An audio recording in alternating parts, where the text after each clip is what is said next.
Hello friends, ತುಂಬ ಜನ customers pure ಪಂಚಲೋಹದಲ್ಲಿ ಅನ್ಪಾಲಿಶ್ಡ್ ಚೈನ್ ಕೇಳ್ತಿದ್ವಿ.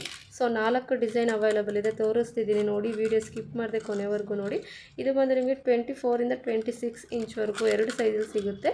ಪ್ಯೂರ್ ಪಂಚಲೋಹ ಆಗಿರುತ್ತೆ. ಈ ಡಿಸೈನ್ ತುಂಬ ಜನ ಕಸ್ಟಮರ್ ಕೇಳ್ತಿದ್ರಿ. ಸೊ ರೀಸ್ಟಾಕ್ ಆಗಿದೆ, ನೋಡ್ತಿರ್ಬೋದು. ನಿಮಗೆ ಅನ್ಪಾಲಿಶ್ ಬೇಕು ಅಂದರೆ ಸಿಗುತ್ತೆ 2000 ರುಪೀಸ್. ವಿತ್ ಪಾಲಿಶ್ ಮಾಡಿಕೊಡಿ ಅಂದರೆ ಎಕ್ಸ್ಟ್ರಾ ನಿಮಗೆ 350 ರುಪೀಸ್ ಆಗುತ್ತೆ. ಬಟ್ ಅದಕ್ಕೆ 4 to 5 ಡೇಸ್ ಟೈಮಿಂಗ್ಸ್ ಬೇಕಾಗುತ್ತೆ ಪಾಲಿಶ್ ಮಾಡೋದಕ್ಕೆ. ನೆಕ್ಸ್ಟ್ ಇದು ಒಂದು ಡಿಸೈನ್ ಅವೈಲೇಬಲ್ ಇದೆ, ನೋಡ್ತಿರ್ಬೋದು. ಸೊ ಎಲ್ಲ ನಿಮಗೆ ಪ್ಯೂರ್ ಫಿನಿಶಿಂಗು ಅಷ್ಟೇ ತುಂಬಾ ನೀಟಾಗಿ ಬಂದಿದೆ, ಕ್ಲಿಯರಾಗಿ ನೋಡ್ತಿರ್ಬೋದು. ಸೊ ಇದು ಅಷ್ಟೇ ಎಲ್ಲ ನಿಮಗೆ ಒಂದೊಂದು ಚೈನ್ ಬಂದು ಈಚ್ ಚೈನ್ ಬಂದು 2000 ರುಪೀಸ್ ಇರುತ್ತೆ. ನೆಕ್ಸ್ಟು ಇದು ಬಾಕ್ಸ್ ಕಟಿಂಗ್ ಡಿಸೈನಲ್ಲೂ ಇದೆ, ನೋಡ್ತಿರ್ಬೋದು. ಮೀಡಿಯಮ್ ಸೈಜಲ್ಲಿ ಸ್ವಲ್ಪ ಸಣ್ಣ ಸೈಜಲ್ಲಿ ಇಷ್ಟಪಡೋರು ಇದನ್ನು ತೊಗೋಬೋದು. ಸೊ ನೆಕ್ಸ್ಟು ಬಂದು ನಿಮಗೆ ಅದರಲ್ಲೇ ಸ್ವಲ್ಪ ದಪ್ಪ ಇರೋದು ತೋರಿಸ್ತೀನಿ, ನೋಡ್ತಿರ್ಬೋದು. ಇದು ಸ್ವಲ್ಪ ಅದಕ್ಕಿಂತ ದಪ್ಪ ಬರುತ್ತೆ. ಸೊ ಎರಡು ಬೇಕು ಅಂದರೆ ನಿಮಗೆ ಸಿಗುತ್ತೆ. ನಿಮ್ಗೆ ಬೇಕು ಅಂದರೆ ಆನ್ಲೈನ್ ಪೇಮೆಂಟ್ ಮಾಡಿ ಆರ್ಡರ್ ಪ್ಲೇಸ್ ಮಾಡ್ಕೊಳ್ಳಿ.